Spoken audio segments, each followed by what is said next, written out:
reason that I want to build a shelf is I want to build a little grow station. My mother gave me this a while ago, and it's not overly powerful, but it probably can grow some lettuce and stuff. So I never actually used it yet, but I knew I always would. So now I'm in this place here, and I got a basil plant which needs a lot of sun, but winter's coming and the sun levels are going to go down. This is the only south-facing window I have, and so I was thinking I could use the sun and this light to complement the sun, and that should be sufficient to grow not just this basil, but probably lettuce, green onions, and what else can I grow? Chives, some herbs. So I'm just going to make a shelf that would fit this window here. And I'm going to make it variable where you can change the shelving on it. So you never know if your plants grow and stuff like that. But you can make it fixed. So what I'm going to do is I'm just going to measure the distance here, which is about 2 feet. And I'm going to make it about 6 feet high. So I'm going to use 1x2s, and they come in 8-foot lengths. So I just need 4 of them, and I have 2 feet left over on each end to use as the filler buds. And then I bought a sheet of 1x6 cedar because they didn't have the spruce, so it was a little bit more money. It was $6, but all in all, it's about $10 in wood. So not even, yeah, $10 in wood around there with tax. So you're actually building a shelf for $10, not counting the nails and the glue and if you're going to paint it or whatever. So, and this is going to be a better shelf than I've seen ones like Canadian Tire, $50, $70 for like metal ones that are flimsy and stuff. So anyways, so I got my plan, and that's what I'm going to do. And we're going to go get to work on it right now. Okay, the amateur woodworker here. If you're experienced, you're just probably at this page just to get an idea to build a shelf. But if you're just a noob, live in an apartment, you could still build this shelf. It's nice and easy. And very cheap, and better quality than anything you can get at Walmart. The materials. Basically, we're going to use 4 1x2s. These are $1.50 each, so we're at $6. And I got one 1x6, and this is actually cedar and it costs $6, but if you can get like spruce or something, it would cost you $3 or $4. So with this is $6, we're looking at $9, that's it. But this is going to be a 3-shelf shelf, but it has the option to add more shelves if you like. Just got to get one more of these things if you like. Add more shelves. But I'm just doing 3 for now because that's all I need right at the moment.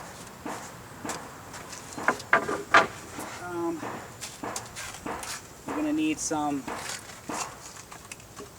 glue, wood glue. And you're going to need some 1 1/4 inch finishing nails. And for tools, to mark your line, to draw a straight line, some sort of like speed square. Just make sure you draw the line straight. Measuring tape. And sander. If you're in an apartment building, then you could buy those hand sanders, or you could just leave it rough if you'd like, but no, you gotta sand it. And one more thing, I'm going to use the miter saw. But if you live in an apartment, you can't use a miter saw, so just buy a hand saw, and $5, and you can do it that way. So let's get started. We're going to start with our posts. And we're going to make 6-foot posts, so we're just going to mark off 6 feet.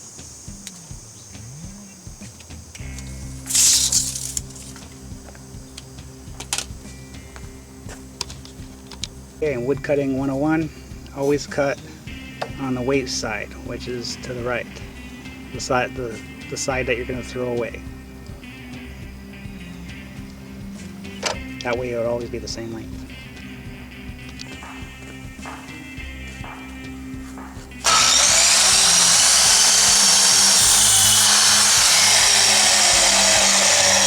Okay, now instead of measuring again, because you might not get the same measurement, you just use the one you just cut.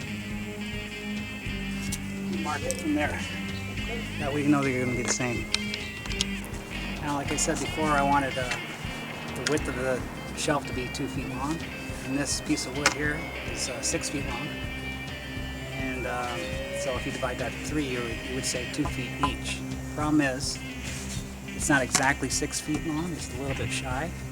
And also when you make the cuts, the blade takes out about a millimeter or so, a couple millimeters of wood off that. So I'm going to actually just have to lower that instead of 2 feet sections. I'm going to have to make it do it 23, and say I'll do 23.5 inches instead of 24.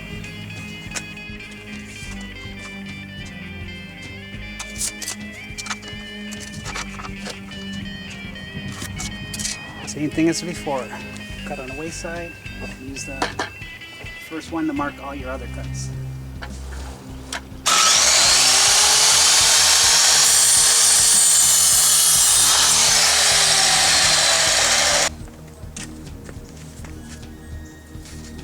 Okay, now my idea was how I'm gonna make it adjustable on that. I'm gonna use the scraps from this left over, and I'm gonna cut 1.5 inch lengths, and the board's going to rest like that on it. So I need 4 for each levels that I'm going to do. Actually, yeah. So here's my idea. So here's the post. I'm going to put 1.5 inch blocks periodically, every 6 inches, all along each post. That way you could take the board, the shelf, and then place it where you like. So doing the math, I need 32 1.5 inch pieces of this. So I just got to cut those from their side. With the hand saw, yeah, that might be a little cumbersome. I just marked one. I took my measuring tape and then I marked 1.5 inch increments and used my speed square to draw straight lines. And I got 15 out of that one piece. So I'm just using over 2 pieces for this. Like I said, I'm making it totally adjustable. I figured it's such an easy build. Why not make it really adjustable so I could just go any level I want? But if you want a fixed shelf, or if you want it less adjustable, just make as many. You need 4 of these for each level that you want. So if you're just doing 3 fixed shelves, then you just need 12 of these things. Oh, you could always add more later too. And I always wear a face mask and safety goggles when working with this, especially when working with small wood like this, because it can hit the blade and fling at you. I know I don't got my safety glasses on. I'm just being stupid not to go get them.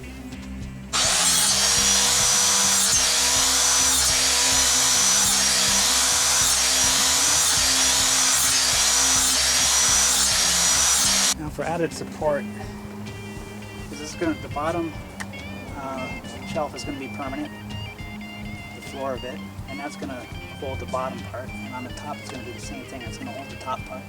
So there's not going to be any permanent board in the center, so I'm going to cut 2 pieces to support the center, same width as this board.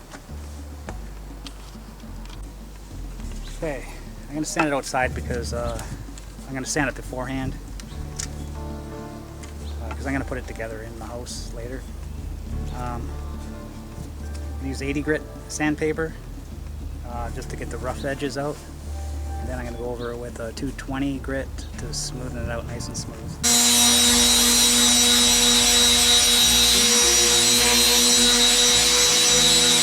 Look at the difference between sand and not sanded.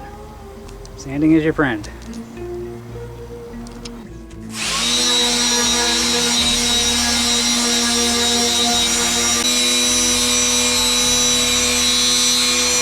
And you want to take a brush, get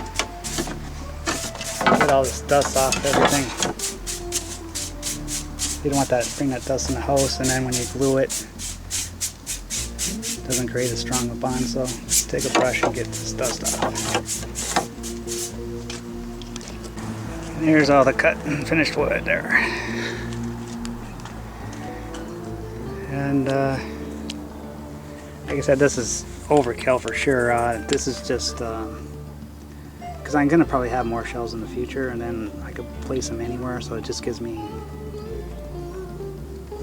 variability in placing the height of my shelves. But you can get by with just 12 of these things. That is it. Now it's time to nail and glue these things onto here. I'm gonna do this inside actually. Okay, now the bottom board is gonna be at 18 inches. And then I'm gonna go every 6 inches up. Okay? So it'll be 2 feet.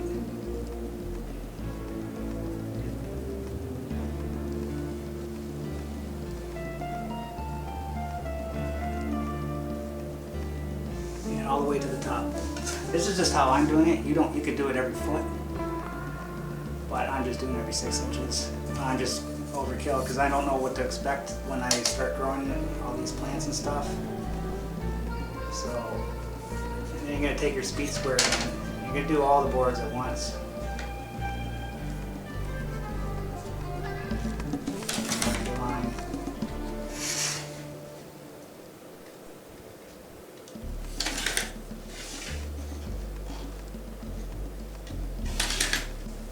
Okay, now we're ready to put on our supports here. And one thing to note, remember in the beginning of the video I said 1 1/4 inch finishing nails? That's what I thought I grabbed. I didn't bother reading the package. I just grabbed the size I was looking for that looked like finishing nails. But these are actually called wire brads. And there's 2 reasons why you don't want to use these things. One is that if you're doing like very small plants, then you could probably get away with using these. But I have a big pot that might be a little bit heavy, and these are kind of weak. They still might support it, so you'd rather get finishing nails. Another disadvantage of these things are hard to nail in without bending them. That's how I figured out that these aren't the way to go. But anyways, so I went to get finishing nails at Lowe's, and they didn't have any in 1 1/4 inch.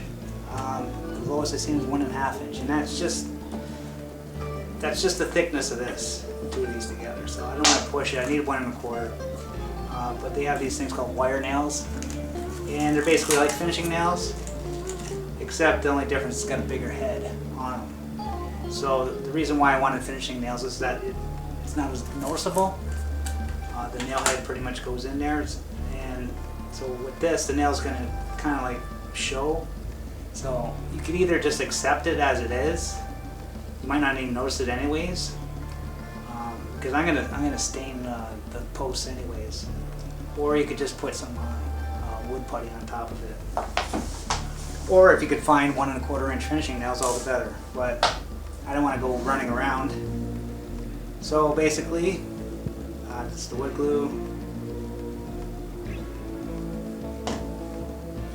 Put it just on the line. Have a wet rag, because you want to wipe off all the glue that's going to splatter out.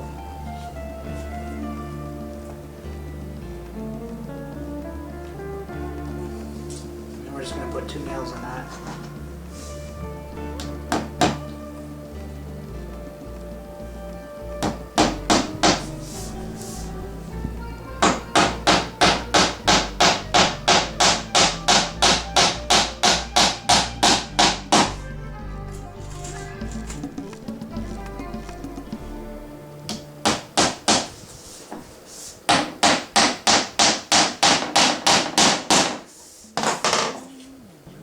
glue. And we're just going to let that sit until next day. The glue nice and hardens. And I'm actually going to varnish this, but you could paint it, do whatever you want with it, but still, yeah, so I'm just going to finish putting these on, and that'll be it for the night, and I'll let it glue dry all night. Okay, got all 4 of them done, and now I'm going to put these on the floor, and I'm going to put weight on top of it so there's a little bit of pressure and it sticks good for the glue to dry all night. And I decided that, yeah, it was kind of overkill to do 8 per row. So what I did, because it would have been 1 here, 1 here, 1 here, that was too many. So even to save extras of these, I did 2 in the bottom. So you can give 2 options of how low you want the pot. And then I just spaced it out by foot increments instead of half-foot increments to the top. It looks better that way too. Okay, so I'm just going to lay them face down on the floor. At least this way, you could use clamps if you got them. I do have a bunch of clamps, but I'm not going to bother. This will work. And for you that don't have clamps, you could improvise. Just improvise. So I'm just going to put some wood over top.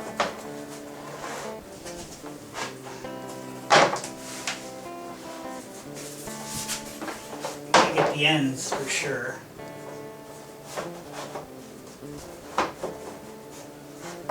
And I got 2 weights.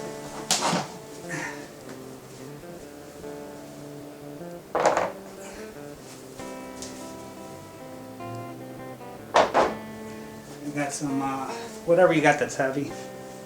I got some paint cans.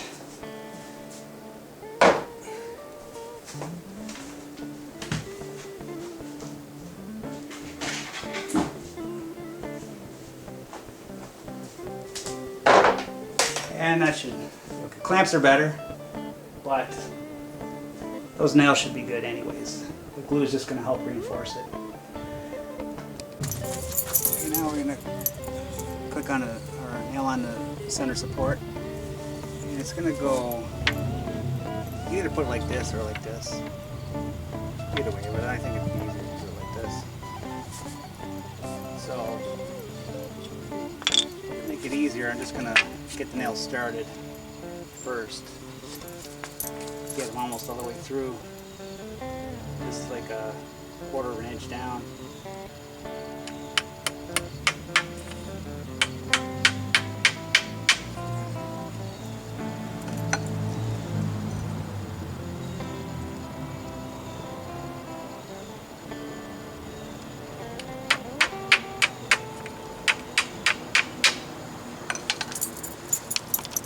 And I'm going to get my white glue. And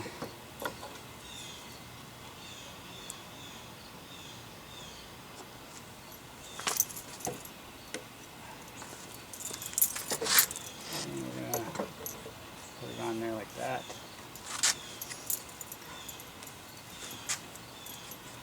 I just want it straight and flush. I just got it at an angle because I'm supporting it with the sawhorse while I hammer it. As long as it's flush with this.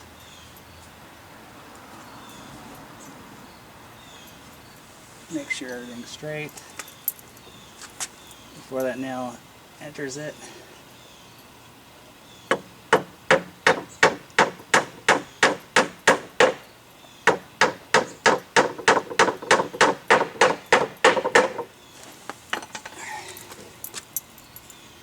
going to do the other side.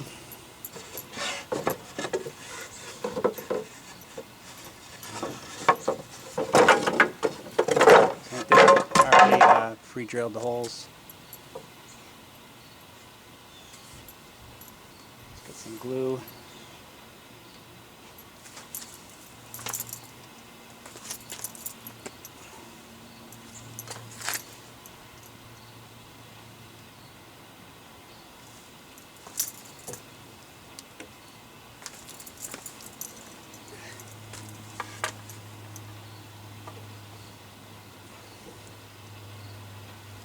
straight.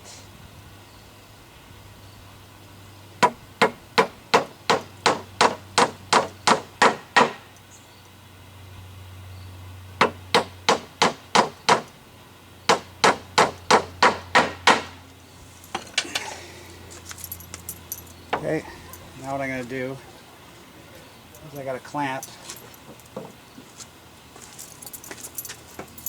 You do the try to improvise with books again. I got a clamp. Oh, this one's not big enough. There you go.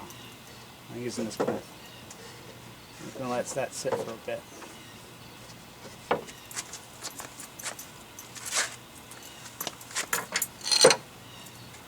Okay, now I'm just going to, you could stain or paint it.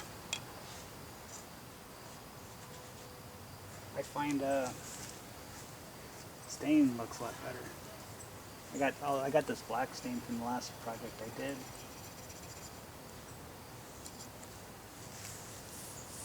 It looks way better than black paint. It takes a while to dry the stuff.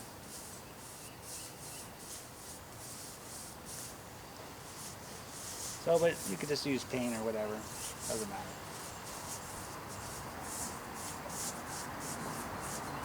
And stain takes a long time to dry.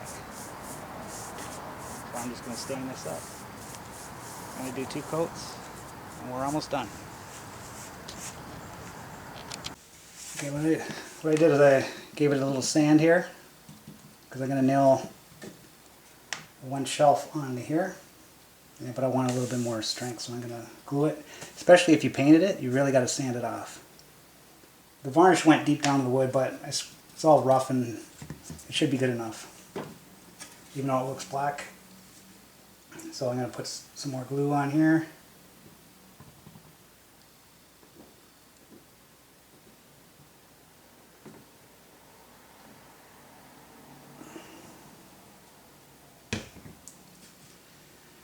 And so, you know, I got that leaning against the wall just to help support this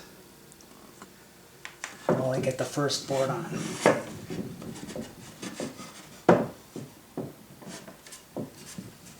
And you want to make sure it's nice and straight.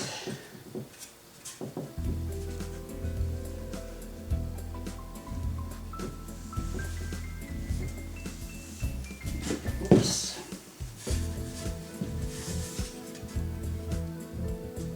I'm going to put, wipe off all the excess glue. I'm going to put 2 nails on each side here.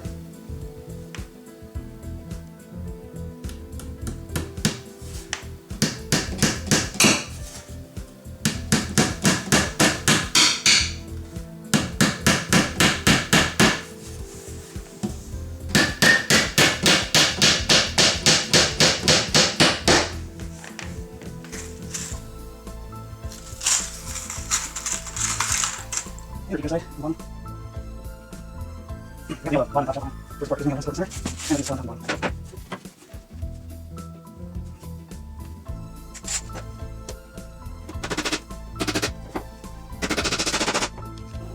And get up.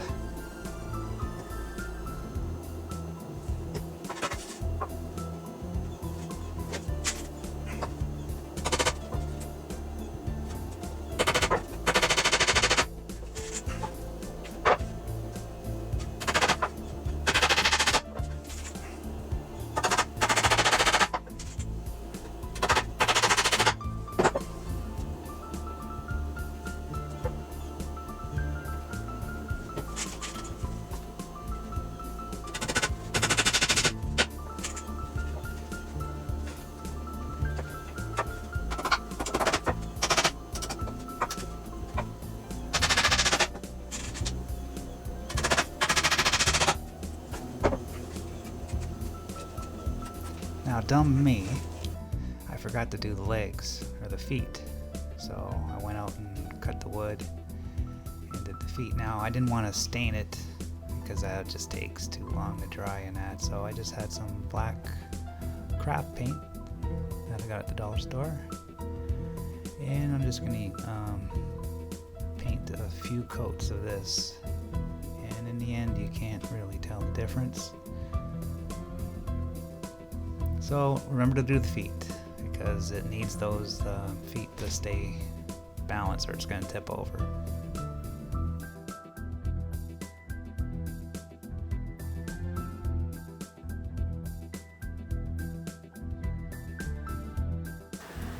Well, there's the finished grow station. And I have 2 lights.